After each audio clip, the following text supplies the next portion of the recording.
좋은 날입니다. 오늘도 말씀 안에 승리하는 하루 되시기를 기도하겠습니다.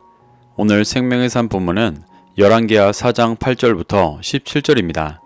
오늘 본문에서는 수넴 여인이 엘리사를 섬기는 모습과 수넴 여인에게 아들이 없다는 것을 안 엘리사가 아들을 낳게 될 것을 예언하여 낳게 되는 모습이 나옵니다.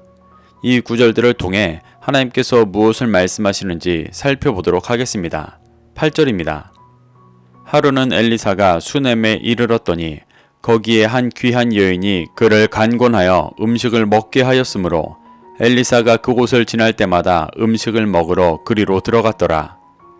4장에서 엘리사의 기적들을 통해 죄 가운데 있는 북이스라엘이 그 영적인 구조에서 벗어나 진리를 쫓는 길을 보여주고 있습니다. 그래서 오늘 본문에서는 수넴 여인을 통해 진리를 쫓는 길을 보여줍니다.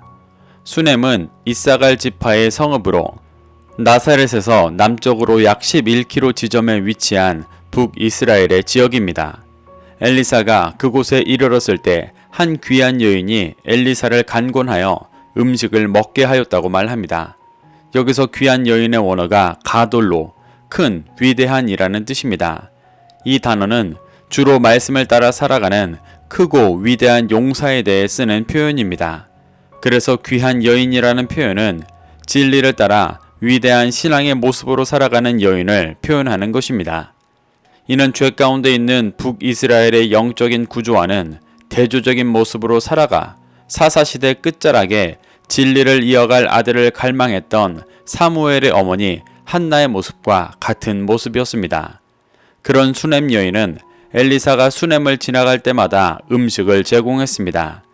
이는 단지 먹을 것만 주는 것이 아니라 진리를 제공했다는 것을 의미하는 것입니다. 9절부터 10절입니다.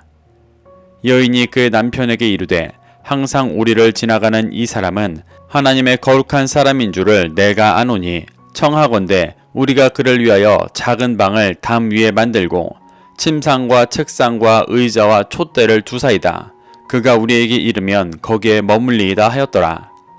수넴 여인은 남편에게 엘리사가 하나님의 거룩한 사람이라고 말했습니다. 출애굽기 19장 6절을 보면 거룩한 사람은 제사장 나라 이스라엘의 모든 백성들의 정체성임을 알 수 있습니다. 하지만 북이스라엘의 진리가 메말라 버리고 엘리사와 같은 소수만 거룩한 사람으로 남아있던 것입니다. 그래서 진리를 쫓는 수넴 여인은 거룩한 엘리사를 섬기고자 했습니다. 그녀는 남편에게 청해 작은 방을 담 위에 만들자고 하였습니다. 여기서 말하는 담 위는 다락을 뜻합니다. 다락은 이스라엘 사람들이 초막절에 초막을 지으며 하늘의 하나님을 갈망하는 장소였습니다. 실제 하나님의 임재가 있어 엘리야가 사르밧 과부의 아들을 살렸던 곳이기도 했습니다. 신약에서는 성령님께서 강력하게 임재하셨던 마가 다락방과 같은 곳이었습니다. 진리를 쫓는 수넴 여인이 그곳을 내어준다는 것은 엘리사를 하나님의 사람으로 인정하고 섬기는 것이었습니다. 그녀는 엘리사를 위해 다락에 침상과 책상과 의자와 촛대를 비치하고자 했습니다. 이는 하나님의 임재가 있는 성전의 역할을 보여주는 것입니다. 먼저 침상의 원어는 미타입니다. 우리가 생각하는 침대는 원어가 미슈캅으로 미타와는 다른 것입니다. 미타는 마루에 매트나 천을 펴서 그곳에 쭉 뻗거나 혹은 비스듬히 기대에 앉을 수 있게 해놓은 장소를 말합니다. 이는 예수님께서 최후의 만찬을 하셨던 곳과 같은 곳으로 진리로 교제하는 곳입니다. 또 책상은 성전에서 진설병을 두는 상을 말합니다. 진리를 두고 먹는 곳입니다. 의자는 원어가 키세로 일반적인 의자라기보다 왕위, 보좌를 뜻합니다. 하나님께서 임재하시고 좌정하시는 곳입니다. 마지막으로 촛대는 메노라로 성전 상 위에 있어서 이스라엘을 밝히는 진리의 빛이며 하나님의 말씀을 상징합니다. 수넴 여인이 엘리사를 위해 다락에 이러한 것들을 준비하려 했다는 것은 하나님의 임재가 있는 작은 성전과 같은 곳을 만든 것이었습니다. 이는 죄로 가득한 북이스라엘에 하나님의 임재를 간구한 행동이었습니다. 11절부터 12절입니다. 하루는 엘리사가 거기에 이르러 그 방에 들어가 누웠더니 자기 사환 게하시에게 이르되 이 수냄 여인을 불러오라 하니 곧 여인을 부르매 여인이 그 앞에 선지라. 하루는 엘리사가 수냄 여인이 마련해준 방에 들어가 누웠습니다. 엘리사가 그 방에 들어가 누웠다는 것은 단순히 쉬는 것이 아니라 하나님의 임재 가운데 있던 것을 보여주는 것입니다. 엘리사는 그 임재 가운데 하나님의 계시를 받고 사환 게하시를 통해 진리를 사모하는 수냄 여인을 불러 계시하려 했습니다. 13절부터 14절입니다. 엘리사가 자기 사환에게 이르되 너는 그에게 이르라. 내가 이같이 우리를 위하여 세심한 배려를 하는도다. 내가 너를 위하여 무엇을 하랴? 왕에게나 사령관에게 무슨 구할 것이 있느냐 하니 여인이 이르되 나는 내 백성 중에 거주하나이다 하니라. 엘리사가 이르되 그러면 그를 위하여 무엇을 하여야 할까 하니 게하시가 대답하되 참으로 이 여인은 아들이 없고 그 남편은 늙었나이다 하니 엘리사는 사환을 통해 수냄 여인이 자신들을 세심히 배려한다고 말했습니다. 여기서 세심한의 원어가 하라드로 두려워하다, 떨다, 전율하다 라는 뜻입니다. 이는 꼼꼼히 잘 챙겨줬다는 것을 말하는 것이 아니라 두렵고 떨림으로 엘리사를 맞이했다고 말하는 것입니다. 그녀가 자신이 아닌 하나님을 두렵고 떨림으로 경외하는 태도를 가지고 있다고 칭찬하는 것이었습니다. 그래서 엘리사는 그녀가 구원의 길을 더욱 힘을 내 갈 수 있도록 돕기 위해서 왕에게나 사령관에게 무엇을 구할 것이 있는지 물었습니다. 사령관이라는 단어가 단지 군대 장관만을 말하는 것은 아닙니다. 그 원어는 사르로 우두머리, 방백이라는 뜻입니다. 당시 왕과 방백은 재판할 수 있는 자들이었습니다. 제사장 나라의 왕과 방백들은 진리로 선한 것과 악한 것을 분별하여 백성들을 선으로 인도해야 하는 자들이었습니다. 하지만 당시 북이스라엘의 왕과 방백들은 모두 아합의 자손들과 그의 신하들로 진리의 기준이 무너진 자들이었습니다. 그로 인해 진리의 길을 쫓는 수냄 여인이 오히려 왕과 방백들로 인해 진리의 기준이 공격받고 있을 수 있던 때였습니다. 엘리사는 이 영역을 해결해 주겠다고 말하는 것입니다. 하지만 여인은 자신이 내 백성 중에 거주한다고 대답했습니다.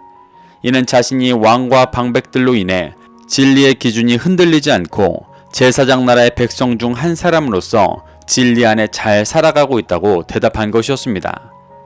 이 대답을 들은 엘리사가 그녀에게 무엇을 해야 할까 할 때 그의 사환 게하시가 그녀가 아들이 없고 남편이 늙었다고 말했습니다. 이스라엘에서 아들은 단지 육체의 자녀를 말하는 것이 아니라 진리를 이어갈 자녀를 말하는 것입니다. 그런 아들이 없는 것은 진리를 쫓는 여인에게는 매우 심각한 일이었습니다. 더구나 남편이 늙어 생식 기능도 떨어지며 점점 아들을 낳을 기회가 없어지고 있었습니다. 15절부터 17절입니다. 이르되 다시 부르라 하여 부르매 여인이 문에 서니라. 엘리사가 이르되 한 해가 지나 이때쯤에 내가 아들을 안으리라 하니 여인이 이르되 아니로소이다. 내 주 하나님의 사람이여 당신의 계집종을 속이지 마옵소서 하니라. 여인이 과연 잉태하여 한 해가 지나 이때쯤에 엘리사가 여인에게 말한 대로 아들을 낳았더라. 수냄 여인에게 아들이 없다는 이야기를 듣는 엘리사는 다시 여인을 불렀습니다. 그리고 한 해가 지나 이때쯤에 아들을 안을 것이라고 예언하였습니다. 이는 창세기 18장 10절에서 천사가 아브라함에게 이삭을 낳게 될 것을 예언하는 모습과 동일한 것입니다. 그런데 여인은 엘리사에게 자신을 속이지 말라고 말합니다. 이 또한 창세기 18장 12절에서 사라가 늙은 남편과 자신의 모습으로 인해 아들을 낳을 수 없다고 여기던 모습과 동일한 것입니다. 이스라엘 사람이라면 다 알 법한 이 사건을 연상시키는 이 대화는 수냄 여인이 아브라함과 사라와 같은 믿음으로 이삭과 같은 진리를 이어갈 진정한 아들을 낳게 될 것을 보여주는 것입니다. 그녀는 비록 연약하여 하나님의 뜻을 믿지 못하고 있었지만 하나님은 자신을 경외하며 제사장 나라가 회복되기를 소망하는 그녀를 잊지 않으시고 진정한 열매를 맺게 하고 계신 것입니다. 그래서 수냄 여인은 엘리사가 예언한 대로 한 해가 지나 이때쯤에 정말 아들을 낳았습니다. 하나님은 이렇게 진리의 기준이 무너진 북이스라엘에서 하나님을 갈망하며 제사장 나라가 회복되기를 소망하던 한 여인을 통해 진리의 열매가 맺어지는 모습을 보여주고 계십니다. 하나님은 오늘날도 동일하게 역사하십니다. 하나님을 갈망하고 다시 오실 주님을 고대하며 중심의 성전을 세우고 준비하는 모든 자에게 하나님께서는 반드시 진리의 열매를 맺게 해주십니다.